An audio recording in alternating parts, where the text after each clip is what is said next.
dia, pessoal. Tudo bem?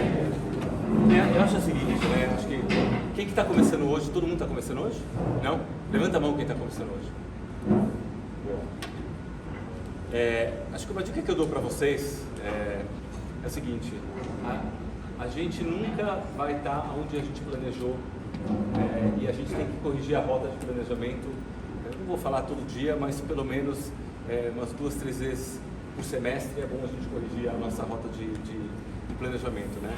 Você vê, eu fiz uma faculdade que eu considero mediana, não acho que era uma boa faculdade, por isso que eu acho que dá um orgulho estar aqui, né? Acho que vocês estão no creme de la creme do que é a educação no Brasil, né? E a gente sabe que a educação no Brasil, infelizmente, né, tá um pouco aqui, estatisticamente, quando a gente olha os rankings, né, tá um pouco aqui. Mas assim, às vezes a gente tem que ter menos preocupação ou talvez tanta preocupação com a questão acadêmica quanto as questões, talvez, de que eu chamo de soft skills, né? Que é resiliência, curiosidade, né? Capacidade de erro, capacidade de assumir os erros, né? Capacidade que a gente tem de efetivamente mudar a rota, né? Você vê, eu comecei no mercado financeiro, foi meu primeiro emprego e eu odiava, né? Mas acho que tem uma coisa importante na nossa carreira, e aí eu acho que tem uma coisa muito romântica, que todo mundo fala, não, você tem que trabalhar no que você ama. Cara, até é legal, se você conseguir trabalhar no que você ama, eu acho que é ponto positivo. Só que, às vezes a gente tem que trabalhar em coisas que a gente talvez não goste muito, mas que a gente entenda que vai catapultar a gente para o próximo passo, né? Eu não vou falar, depois a gente vai falar um pouco de carreira aqui, mas você vê, né? Eu por 5 anos fiquei no Citibank. Eu sofria, eu trabalhava na mesa, né? Basicamente eu era trader, né? Então trader é aquela pessoa que tem 2 telefones. Acho que uma das coisas que eu acabei desenvolvendo é conseguir escutar 2 coisas ao mesmo tempo, que é bom e é ruim, né? Porque quando alguém fala de você mal, mas tem um barulho, você está falando com outra pessoa, você escuta, né? Eu acho que exercitei os 2 lados do cérebro, mas eu tinha consciência que aquilo ia me levar para um próximo passo, né? E de certa forma, né? Depois eu trabalhei 30 anos em tecnologia e parte, né, do que o Citibank fez foi abrir, tinha um cliente chamado Motorola, uma empresa pequenininha que estava começando no Brasil. Naquela época não existia nem celular, né? Eles estavam começando com um negócio chamado pager. Muitos de vocês provavelmente não conhecem, que era como a gente se comunicava. Você tinha que ir para um orelhão, que era um telefone fixo na rua, né? Ligar e escrever, mandar um recado para uma central, né? E o pager ele tinha uma limitação de 144 caracteres. Aliás, uma das razões que o Twitter, né, que hoje é X, começou com 144 caracteres era essa, né, para mensagens curtas. Mas assim, eu entendi que aquela posição para mim me catapultou para uma outra coisa que eu queria, porque eu queria muito trabalhar na Motorola. Então eu falei assim, eu vou atender esses caras de uma maneira muito diferente, algo que eles nunca viram porque eles estavam começando no Brasil. E de tal maneira que aconteceu que eles me chamaram para trabalhar lá. Então a vida vai trazendo para a gente esses caminhos, e eu sei que é cedo para falar isso para vocês, mas acho que vocês vão ver isso muito nos seus próximos 5, 10, 15 anos, no primeiro estágio, no primeiro trabalho. Não obrigatoriamente façam algo que você ame, né? Use a racionalidade também para ver como isso catapulta vocês para o próximo passo. Muito obrigado, Alex. Luiz, eu faço a mesma pergunta para você. Eu quero que você me conte um pouco como você começou a sua carreira, como você chegou onde está hoje. Você é uma pessoa que teve uma carreira mais contínua, você escolheu uma empresa e ficou nela durante muito tempo. Eu queria saber essa sua trajetória. Legal. Bom dia a todos. Muito obrigado por estar aqui. Alex, obrigado pela presença e companhia aqui junto. A história do Alex é muito interessante porque mostra justamente essas bifurcações na vida e como a gente olha coisas por um ângulo mais de longo prazo, muito embora o presente seja menos atraente, vamos colocar assim. A minha história eu sou o típico filhinho de papai, né? Porque meu pai me arrumou meu primeiro estágio, aonde ele trabalhava, desde que fosse bem longe dele. Ele era engenheiro, eletrônico e civil. E trabalhava na fábrica. Ele falou, não, vai lá aquele negócio de computador, parece que é legal. É lá no outro prédio e tal. Esse negócio eu acho que vai dar tudo. Ele fazia engenharia na Mauá. 3 anos depois a empresa virou para mim e falou, ótimo, a gente tem uma vaga para você. Só que é um período integral, você estava no 3º ano, comecei a trabalhar desde o primeiro. E eu larguei a engenharia e fui trabalhar. E para mim aquilo foi um primeiro divisor de águas, porque a engenharia era um negócio que eu queria.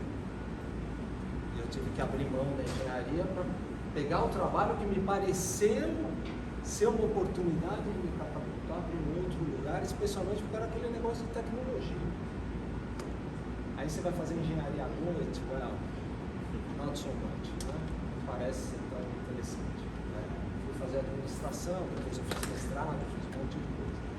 Mas eu quero resgatar um comentário que o Alex fez aqui, que é a questão de soft skills de curiosidade. Vou contar um episódio para vocês. Quando eu estava fazendo pós-graduação na GV, eu gostava de ler as revistas de tecnologia da época, mas tecnologia e também negócios, uma revista que já hoje existe mais ou menos, que é a Business Week. Trouxe o Michael Dell na capa, vendeu o primeiro $1 milhão por dia na internet. Eu achava aquilo sensacional. E aí a ideia era você vai lá e monta o seu computador customizado. Você coloca a memória que você quer, o processador que você quer, ligava numa central e montava aquilo. Eu achava fantástico. Mas isso aqui é brilhante. E usei a Dell inteira em todos os cases que eu tinha que apresentar no curso de pós-graduação.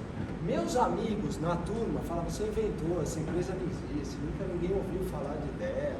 Né? Tiravam um sarro de mim numa boa, sabiam que a empresa existia e tal. Ali tinha uma colega minha que trabalhava na Cornell Ferro. 2 anos depois ela me liga e fala, nós estamos contratando gente para trabalhar com a Dell, você não pode dar sua. E me contrataram. Então, você vai entendendo que a progressão, ela nunca é linear e quem tem que fazê-la se acomodar somos nós, na medida que a gente também vai mudando as nossas aspirações e vai entendendo como que aquilo vai se propagando no futuro incerto, by the way. Vou contar mais um episódio para vocês. Estava aqui, feliz da vida, bem, carreira ótima, tal. Um dia me liga e fala assim, olha, você não quer ir para o Chile? Assim, mas peraí, o Chile é um negócio que é 1/5 do que eu gerencio aqui. Eu não falo a língua e, além de tudo, provavelmente eu sou o cara mais caro da região inteira, porque para me levar para lá, precisa levar minha família, 3 filhos, 2 gatos, um cachorro. No dia que vocês viajarem com o gato e o cachorro, vocês vão entender que é mais difícil, como é que se diz, contrabandear um animal do que uma pessoa. Mas aquilo não vai dar em nada. Né? O que eu vou fazer naquele lugar que é 1/5 do que eu faço aqui? Mas, de novo, pensando no longo prazo, puxa, uma oportunidade de eu comandar uma subsidiária inteira, é 1/5 do que eu tinha aqui. Mas aqui eu era parte, lá eu ia ser o todo. Vou aprender uma outra língua, que, by the way, a região onde eu estou, excetuando o Brasil, todo mundo fala espanhol. Se eu aprender a língua, você se catapulta para frente. Agora, o dia que a minha filha ligou da escola americana que ela estava, ela não falava nem inglês, nem português, nem espanhol. Primeira semana de aula, ela liga para mim e fala assim, Nando, eu me esforcei o dia inteiro na aula, eu não entendi absolutamente nada. Você tem certeza que isso vai dar certo? Essas são questões que impactam a gente. E se você não vê um futuro brilhante lá para frente, ou você não acreditar em alguma coisa lá na frente, só vira dor, porque foram 2 anos de dor. Aprender, entender, ir atrás, a família, o pensamento de que você está prejudicando a família inteira, até o cachorro, né? Meu Deus do céu. Mas olhar para frente e ir redesenhando o seu posicionamento. Desculpa, gente nova, mas esses episódios só para compartilhar. E uma questão assim que acho que a gente gostaria muito de saber é em relação aos desafios, né? Acredito que todo mundo passa por desafios na vida. Vocês têm passado por desafios enormes. E eu gostaria de saber quais foram os maiores desafios que vocês enfrentaram e nesse momento, assim, quando você está de frente com um desafio, o que vocês pensam para conseguir passar por esse desafio e chegar no próximo caminho da vida? Olha, aqui a gente podia ficar falando horas, né, de desafios, né? Aliás, para quem aqui decidir empreender, eu sempre falo o seguinte, empreender é extremamente difícil. Hoje eu trabalho no meu dia a dia, basicamente eu vivo o empreendedorismo, né? O Solpec tem 75 empresas no portfólio, Creditas, Rappi, Único, Pet Love, Madeira, Quinto Andar, empresas que a gente investe, né? E a gente que acompanha o dia a dia do empreendedor, né, quem está de fora sempre acha que é tudo bonito, né? E quem está no dia a dia sabe o quão difícil é, né, as fases de um empreendimento, né? Às vezes acabou o dinheiro, né? Às vezes o plano não entregou o que ele buscava, o Unit Economics, que é aquele negócio que ele tem, basicamente está mais difícil parar de pé porque as projeções foram erradas. Então acho que na nossa vida, se alguém um dia quiser aqui empreender, saiba que desafio vai fazer parte do seu dia a dia. Agora, eu acho que tem né? Pessoais aqui eu podia colocar, acho que encher a mesa, né? Porque acho que os desafios pessoais do nosso dia a dia são que realmente amadurecem a gente, né? Questão de família, questão interpessoal, questão de relacionamento. Acho que esses são os grandes desafios da vida. Acho muito maiores até do que aqueles nossos como empresários, executivos ou empreendedores, né? Mas dito isso, eu vou falar de um que eu acho interessante, né? Eu quando estava na Apple, eu trabalhei muitos anos na Apple, tocava no escritório da Apple aqui no Brasil. Eu fiz um curso na Apple que chamava What Makes Apple Apple, né? E esse curso era o seguinte, ele mostrava basicamente um target, né, a figura de um target, e falava, aqui no meio está o Steve Jobs, né, porque ele estava vivo ainda, e todo o management, todas as pessoas que reportam para ele. A tua área de influência vai até aqui você não toca. Foi nesse dia que eu resolvi ir embora da Apple, ou seja, pelo menos psicologicamente eu falei assim, não quero trabalhar mais nessa empresa. E aí a segunda pergunta que eu fiz para mim é, para onde que eu vou? Né? Porque assim, eu acho que quando a gente quer trabalhar num lugar, é o que eu falei, não precisa gostar e ter prazer todo dia, mas os princípios do lugar tem que ter um match com os teus princípios, com a tua cultura. Para mim, a cultura é mais importante até do que o dia a dia, planejamento, budget e tudo isso são coisas chatas que a gente faz dentro da empresa. E aí eu fiz uma lista de empresas e aí eu perguntei assim para mim, né? A única empresa de todas que não, eu sempre gostei de trazer empresas para o Brasil, né? A única empresa que eu vejo aqui que não está no Brasil ainda e que eu como consumidor gosto muito é a Amazon. Eu falei, puxa, né, o que eu faço? Como é que eu vou trabalhar na Amazon? Né? Bem, aí eu peguei, eu vou mandar um e-mail para o Jeff Bezos, que é o fundador da Amazon. Né? Eu falei, mas o e-mail dele é público, se vocês quiserem mandar jeff@amazon.com. Né? Eu falei, mas ele não vai ler e-mail porque ele deve receber muitos e-mails. Então eu falei assim, deixa eu ver quem é a segunda pessoa mais importante da Amazon no mundo. Né? O nome dele era Diego Piacentini, ele era o segundo maior shareholder. E eu escrevi, falei, meu nome é tal, eu trabalho aqui na Apple, não gosto, né, estou querendo sair e tal, eu não entendo por que a Amazon está no Brasil. Eu até fui um pouco arrogante, tá? Eu falei, eu posso trabalhar para você, mas também podemos fazer um JV, um joint venture. Imagina, quem era eu? Um garoto de 30 e pouco, 40 anos pedindo um joint venture. Né? Quer dizer, joint venture significa que eu tenho que colocar capital, né, para a gente ser sócios e trazer a empresa para cá. Bem, uma semana depois toco o telefone, a secretária do Diego, falei, recebemos o teu e-mail, o Diego quer falar com você. E ficamos 6 meses conversando, fui para Seattle, onde é a sede da Amazon, fiz entrevista com todo mundo, né, com todo o management da empresa. Legal, fechado, vem para cá. Fechei, e na minha primeira semana me mandam para Seattle. E para mim, só para vocês terem uma ideia, assim, a cultura da empresa é tão diferente de qualquer coisa que eu já vi na minha vida. Né? É uma empresa que é proibido PowerPoint, é uma empresa que basicamente você tem que escrever documentos de 6 páginas, né, quando você quer propor uma coisa nova. E eu ia para as reuniões que a gente tinha, eram mais ou menos reuniões como essa sala aqui.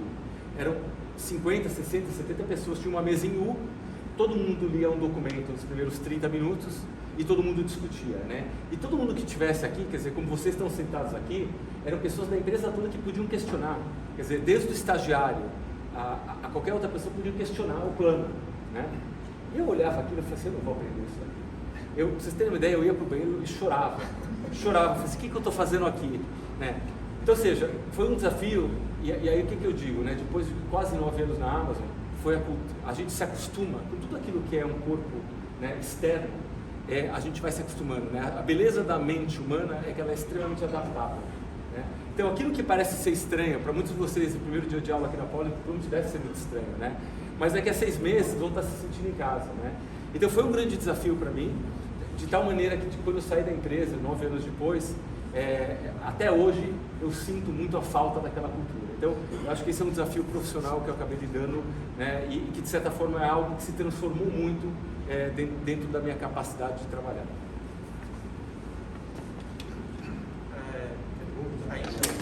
Por favor. Aproveitando que vocês estão falando de desafios, então, de tecnologia, assim, eu queria fazer mais uma pergunta sobre as empresas que vocês trabalham mesmo. São empresas de tecnologia, a gente sabe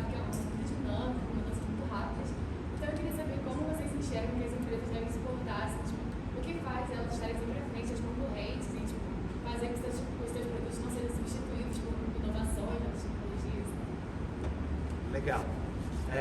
Excelente pergunta, é uma pergunta de, não vou nem falar $1 bilhão, alguns bilhões de dólares. O fato é, tal qual como segurança cibernética, você não assume que a posição que você tem hoje é segura e permanente. Você tem a certeza absoluta que alguém está te desafiando. Então você nunca para, não tem jogo parado. Joguei parado e ganhei o jogo. Não existe. No setor de tecnologia, e muitas das empresas que o Alex estava mencionando, que são hoje na carteira do SoftBank, são indústrias que se movimentam em cima de uma plataforma tecnológica também, que a qualquer momento podem ser ameaçados por ele. Isso te traz um sentido de urgência em tudo que você faz, e um rigor na excelência do que você faz, que é condição sine qua non. Não dá para fazer meio, não dá para trabalhar pouco. Se vocês estiverem em algum lugar onde vocês estão trabalhando pouco, se preocupem. Ou aquela posição vai deixar de existir, ou vocês estão no lugar errado. Não tem acordo em trabalhar pouco. Hoje em dia, a qualidade, a excelência na execução, a competência na execução conta muito. Então você tem que entender todo esse contexto onde sempre tem um novo entrante que pode te ameaçar e como você mantém as suas vantagens competitivas ainda fortes e possa desenvolver até outras. É um exercício que, hoje quando a gente falava, na minha época, quando estudava estratégia, falava, estratégia não. Hoje em dia você comprimiu tanto que fica difícil você descobrir o que é tática ou o que é estratégia. Porque passou de 2 anos, é uma coisa muito distante em certas indústrias. Talvez se você trabalhar numa indústria pesada, de capital, de investimento forte em capital, que possa durar 10, 15 anos, uma mineradora, né? Pode ser um caso. Mas na indústria de tecnologia, hoje, um novo entrante pode tirar você. Então, está alerta, está com o monitor ligado, está lendo todos os sinais, está entendendo todos os contextos. São coisas que te provocam, te exaurem, mas também te traz um grau de sensibilidade muito alto, porque você está o tempo todo olhando. Eu lembro, vou citar um exemplo que tem, como é que se diz? Uma picardia quase. Eu lembro uma vez que o manager meu virou e falou assim, a gente vai visitar o cliente e tal. Aí a gente foi lá, visitou o cliente, né? Ele falou, você viu as marcas de computador que tinha lá? Nem reparei. Ele falou, então você não está fazendo o nosso trabalho. Aonde você entrar, em qualquer lugar, a primeira coisa que você olha é a marca de computador que estão usando. Para ver que marca ele está comprando, isso vai te dar uma ideia. Eu falei, é meio básico isso, né? Eu perdi isso. Mas a mensagem subliminar ali era sentido de alerta permanente. Você está sempre olhando os mercados, está sempre olhando o contexto, está sempre olhando as novas tecnologias, AI. O que isso vai impactar o meu posicionamento hoje, a minha vantagem competitiva. Então, mas é fascinante, porque você nunca tem um mundo bom. Você está sempre sendo desafiado, tem que pensar, tem que discutir. Essa coisa que o Alex falou, volta para os soft skills, né? De você estar enfrentando esses desafios, mas assim, que respostas temos hoje para poder vaticinar o que vai ser AI? Estamos todos na mesma, a gente está começando todo mundo igual, vocês e nós aqui. A diferença é que a gente já tem décadas de experiência no trabalho, mas a gente vai começar todo mundo junto. É fascinante você pensar isso, porque a partida foi dada de novo. Né? Posso pegar um gancho dele? Que acho que eu vou completar o que ele falou. Tem mais 2 componentes que são muito importantes para a tua pergunta, né? Pergunta como é que as empresas de tecnologia se mantêm na ponta, né? Uma delas é inovação e outra é execução. Mas vamos falar um pouquinho de inovação, né? Tem uma frase que eu gosto muito que fala que falha e inovação são irmãs gêmeas. Ou seja, se você não falhar e não tiver uma cultura que, logicamente, eu não estou falando que é uma cultura que fala assim, vamos comemorar quando a gente falha, mas se você tiver uma cultura que não premia a tentativa, né, de fazer algo novo e falhar, provavelmente aquela empresa está fadada ao fracasso. Né? E se você pudesse canibalizar, é melhor você se canibalizar que o teu concorrente. Né? Um grande, né, você também trabalhou na Apple, nós dois aqui tivemos a chance de trabalhar na Apple. E assim, se você olha a Apple, eu vou dar um exemplo que afirma e desafirma isso. Né? Quando a Apple lançou o iPhone, existia um produto que muitos de vocês talvez já ouviram falar, que era o iPod, certo? E a Apple tinha 85% de market share de tocadores de MP3 no mundo. Aliás, muita gente sabe que quem inventou o tocador MP3 não foi a Apple, foi uma empresa chamada Diamond, a Real. Só que o que a Apple fez? Ela conseguiu inovar na questão do software, do user interface, né? O quão fácil, e que logicamente criou um negócio da venda da música, né? Que hoje em dia ninguém nem pensa nisso porque a gente tem Spotify, Deezer e etc. Né? Então, ou seja, a empresa ela teve pronta para se canibalizar de um negócio que era muito grande, de outro que era incipiente, mas ela tinha a visão que o negócio incipiente era muito grande. Agora, vamos dar um outro exemplo da própria Apple que contradiz isso. iPhone 3, hoje a gente está no iPhone 15, o iPhone 3 teve um escândalo chamado Antenna Gate, né? Que era basicamente, tinha um problema de transmissão naquele iPhone, que a Apple demorou muito para assumir a sua culpa. O que ela fez com toda a equipe que trabalhava no iPhone? Ela mandou embora. A Amazon lançou um iPhone, lançou um telefone, um smartphone chamado Fire Phone, que foi um grande fracasso, que a Amazon basicamente teve que engolir um prejuízo de 150 milhões de dólares. Toda a equipe que trabalhou nesse produto tinha um componente naquela época já de machine learning, inteligência emocional muito grande. Ao invés de ela mandar o time embora, ela colocou o time para olhar toda a parte de redes neurais, e que foi o time que inventou a Alexa. Então você vê, duas empresas que são líderes em tecnologia com tratamentos diferentes, mas logicamente chegando em resultados similares. O intuito desse evento é os dois palestrantes conversarem com os alunos e estarem aqui, estarem presentes com vocês. Então o grupo gostaria muito que vocês fizessem as perguntas e vocês conversassem com os palestrantes. Então, se alguém tiver alguma pergunta, por favor, fique à vontade, só levantar a mão.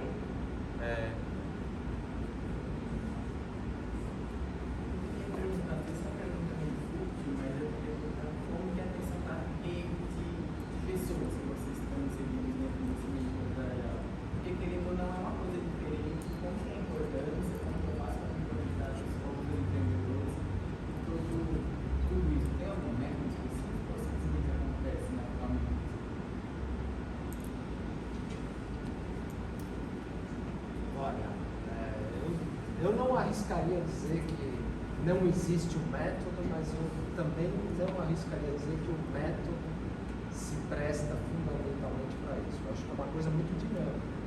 Você se inserir. Estarmos aqui hoje é um dia, talvez vocês lembrarem da gente. Quando vocês estiverem fazendo a coisa de vocês, porque ele é um investidor, ele é um cara que tem dinheiro. Eu sou o cara que tem a tecnologia. De repente você vai falar, puxa, mas eu vi lá, entendi. Então, hoje, essa questão das redes, o que a gente chamava hoje, o cara tem bom network, é importante.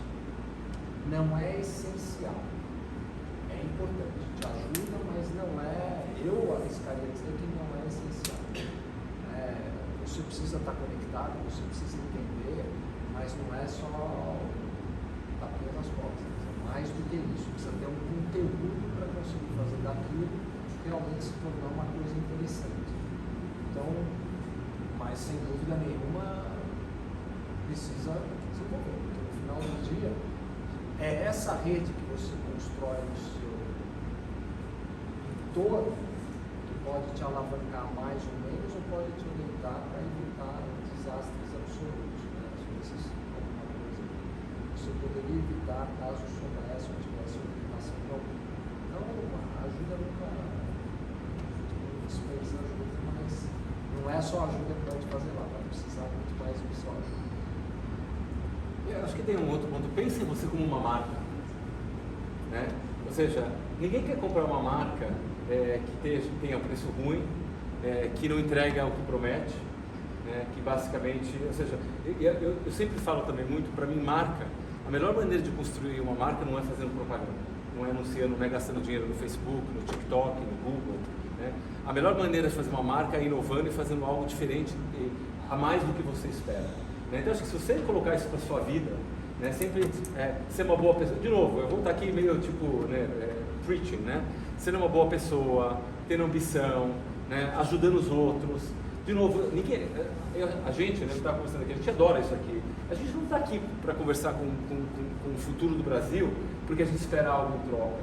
mas a gente está aqui porque efetivamente é uma coisa importante, né, de acontecer. Então, você não precisa esperar algo em troca das coisas que você faz, mas acho que você precisa crer muito nas coisas que você faz, né, com convicção.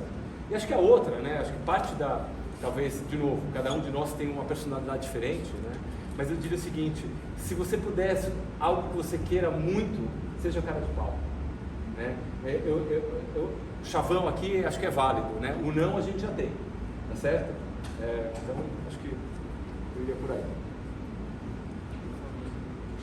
Eu tenho uma pergunta mais geral, assim, que é essa questão de inovação e tal, e ontem eu vou falar sobre inteligência artificial no passado, teve certo tamanho assim, inteligência artificial, e semana passada acho que aconteceu e como você, como investidor,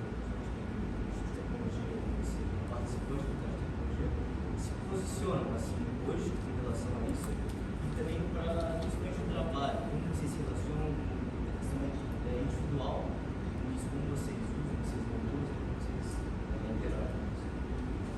Legal, vamos falar do ponto de vista empresarial e produto, porque como empresa, 140 mil funcionários no mundo, 90 bilhões de dólares de faturamento, AI é um instrumento que também vai afetar o nosso negócio, como nós operamos como empresa, independente do setor que atuamos, que também é um setor de tecnologia.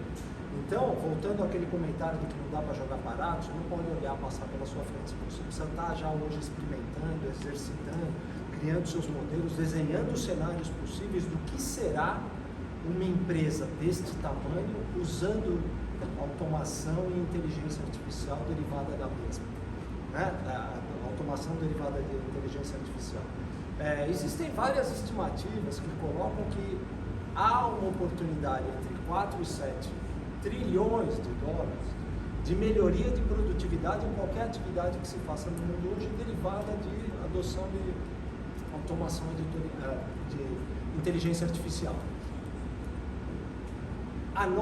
Nosso fair share na nossa operação tem que ser capturado de alguma forma. Isso pressupõe entender as nossas operações, entender, experimentar, como a Alex falava, ou seja, realmente conseguir fazer uma cadeia end-to-end onde você aproveita aquilo para se tornar mais eficaz. Esse é o lado operação do business.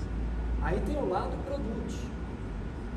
Os nossos clientes hoje esperam que dentro das soluções exista já toda uma camada de inteligência artificial que possa também entregar o benefício esperado que o cliente pode capturar dentro da sua operação. Vou dar exemplos bastante básicos. A utilização de um simples laptop hoje, se você carrega uma camada de inteligência artificial, você consegue melhorar muito a performance e a autonomia. Agora, no segundo semestre, vão sair toda uma geração de PCs novos que vão vir já com NPU, que são os processadores voltados a permitir que você rode inteligência artificial num PC como usuário. Se você pegar soluções de armazenamento de dados, que só cresce a quantidade de dados gerados, inclusive com os dados sintéticos que serão criados a partir de agora, a quantidade que se investe, a quantidade que se gasta de tempo de gestão para alocar o dado no lugar certo, ao custo certo, dependendo do nível de utilização desses dados, se você coloca uma camada de inteligência artificial, você faz aquilo se tornar muito mais eficiente. Então, aí também você pega toda a área de R&D da Dell hoje, está dedicada em levar a AI para todos os produtos. Desde o que diz respeito a cybersecurity, prevenção de ataques e fraudes, que tem que estar em tudo, já não é uma questão de se proteger quanto, mas é estar permanentemente tentando se proteger. E, ao mesmo tempo, utilizar essas tecnologias em seu próprio benefício na gestão da companhia. Existe um artigo muito interessante que eu vi outro dia, que era da McKinsey. Eles falavam o seguinte: trabalhadores do conhecimento dedicam 20% do seu tempo reunindo informações, tabulando essas informações, vamos dizer assim, para uma tomada de decisão mais inteligente. Isso é um dia por trabalho. Aí eu falei, puxa, interessante isso. E comecei a medir quanto tempo eu gasto buscando informações. E são informações que às vezes estão em sistemas dentro da companhia, às vezes estão em distintos sistemas, às vezes estão fora da companhia, às vezes estão na internet que eu vou buscar, às vezes é um telefonema que eu preciso fazer para alguém que eu conheço. Né? Se realmente eu tiver uma ferramenta que consiga diminuir aquilo e comprimir para algumas horas, e eu só vou focar na análise do que foi obtido, na tomada de decisão, serei eu muito mais produtivo. Sabe? Então, são duas coisas, dois elementos, novos negócios, novas oportunidades, novos modelos de negócios, ou produtos e soluções, e a outra é o uso na sua vida. Vocês vão usar na educação, vocês vão usar no dia a dia, aliás, vocês já usam, basta pegar o Waze ou o Google Maps, você já está usando inteligência artificial. Né? Se pegar os bots que a gente usa, hoje, um nível bastante menos sofisticado, vamos dizer assim, de inteligência artificial, já está sendo utilizado. A hora que a gente começar a falar com a máquina, conversar com a máquina, vai ser um outro padrão, um outro nível de produtividade que a gente vai poder alcançar. Mas essencialmente é isso, a empresa não pode abrir mão hoje de fazer essas considerações, fazer essas experimentações, se envolver com isso, porque existem clientes que esperam e uma captura de oportunidade em termos de produtividade para você aumentar e fazer com que esses 140 mil funcionários trabalhem o equivalente ao que seria 160 ou 170 mil, porque usam uma tecnologia muito mais eficaz em transformar esforço em resultado. E acho que vou complementar um pouco o que o Luiz falou. Eu quando olho um pouco a história do próprio SoftBank, né, onde eu trabalho hoje, que é um venture capital, né, a gente investe, a gente tem vários fundos, o fundo que eu estou, que é um fundo de 8 bilhões de dólares, a gente investe aqui na América Latina, né, e basicamente já investimos quase a totalidade. A história do SoftBank até é interessante um pouco nessa visão de inteligência artificial, né, porque o nome SoftBank, muita gente não sabe, né, fala, você é uma empresa de software, você é um banco, não sou nem banco nem empresa de software. Ela surge no final da década de 80, quando o Massa, que é o fundador do SoftBank, ele vai até o Bill Gates e ele entende que esse negócio de computação pessoal vai revolucionar o mundo. Nós estamos falando isso na década de 80, né? Não tinha nem internet, tinha só nos sistemas universitários americanos surgindo. E ele fala o seguinte, eu quero distribuir o seu software no Japão. E daí que se dá o nome SoftBank. Né? Quando o software era vendido em caixinhas, depois virou CD, depois efetivamente hoje não, né, o software já vem downloadado. Então, e é interessante olhar um pouco a história do Massa, porque eu acho que ele é um grande visionário. Na década de 90, começo da década de 90, ele entendeu que a internet ia ser o grande negócio. O que ele faz? Ele investe numa empresa chamada Alibaba. Ele investe 15 milhões de dólares, esses 15 milhões de dólares no IPO viram 1,5 bilhão, ele decide não vender, esse 1,5 bilhão chegou no pico a valer 350 bilhões de dólares. E de certa forma muito disso deu funding para ele fazer outros investimentos. Também no final da década de 90, ele fala o seguinte, o mundo vai ser transformado por telefonia celular. E aí ele decide investir em telefonia celular, montando o que hoje é o maior operador de celular no Japão. E no começo dos anos 2010, 2012, ele fala o seguinte, puxa, tecnologia, inteligência artificial, nós estamos falando de 2012, pessoal, vai mudar o mundo. Todo mundo fala, você é louco, né? E de tal maneira que ele faz o maior fundo já levantado no mundo, que foi o Vision Fund 1, que é um fundo de 100 bilhões de dólares, né? Onde naquela época os fundos que se levantavam na casa de 2, 3 bilhões de dólares, para falar assim, é aqui que eu quero investir. Ele investiu, né, entre Europa, Estados Unidos, Ásia, 500 empresas, e aqui na América Latina 75. Né? Logicamente não todas, né, com a tese da inteligência artificial, mas muito nesse pensamento. E aí uma das coisas que a gente discute muito dentro do SoftBank é, lógico, a gente tem empresas que são pure players de inteligência artificial, por exemplo, uma empresa que eu gosto muito do nosso portfólio é a Jus Brasil. Né? Eu não sei se aqui alguém já teve chance de colocar, quando você coloca o nome no Google, geralmente vem as duas primeiras coisas que vem é o LinkedIn da pessoa e todos os processos que a pessoa está na Jus Brasil, né? Assim, é impressionante, você pode saber a vida de todo mundo, já casou, separou, deu problema, entrou na justiça e tal, né? Capivara. Capivara, né? A famosa capivara. O que eles estão fazendo com essa base de dados, né? Estão aplicando isso dentro da inteligência artificial já para construir contratos, para basicamente, né, como você mesmo falou, para otimizar muito no processo. Agora, este é um caso onde a inteligência artificial ela é muito clara. Mas E os outros, onde a gente olha empresas que a gente chama de incumbentes, que não têm inteligência artificial ainda, ou que não usam isso como core da empresa, mas que talvez o valuation da empresa, a gente fala o seguinte, bem, eu vou dar um exemplo aqui. Imagina uma empresa, de novo, é só um exemplo, tá? A gente não está falando nada nesse segmento. Imagina uma empresa de telemarketing que talvez tenha um valuation da empresa, sei lá, vamos imaginar uma empresa de capital aberto, onde o valuation dessa empresa é 4 ou 5 vezes vendas. Né? Então, o market cap, quanto ela vale na bolsa, é 4 ou 5 vezes vendas. Por quê? Porque é uma empresa tradicional, requer muito, né, muito capital humano, tem ainda muito investimento em tecnologia. Eu falo, pera um pouquinho, e se eu comprar essa empresa, transformar ela, né, o que a gente chamava antigamente de digital transformation, né, que era pegar uma empresa de varejo e transformar ela na internet, que é uma coisa relativamente simples. Né? E se eu transformar essa empresa numa empresa com todo o core e base de inteligência artificial, o quanto ela vai valer? Né? Se você olha hoje múltiplos de vendas de empresas de tecnologia, na outra ponta, a gente está falando de empresas que têm hoje 30, 40 vezes vendas. Né? Estou usando vendas, mas o certo seria EBITDA, né? Que é a última linha, mas nem todas as empresas dão lucro ainda. Né? Então, assim, tem muita oportunidade para você investir, né, em empresas que a gente chama de incumbentes, são empresas mais antigas, transformar essas empresas digitalmente, né, com tudo aquilo que a gente tem. By the way, né, a gente acha que na América Latina vai ser mais difícil criar os modelos de infraestrutura de AI, né, os LLMs, tudo isso, não que não seja impossível, né, mas assim, quando você olha a capacidade de PH desses que a gente precisaria e capital, a gente acha que vai ser muito difícil. Né?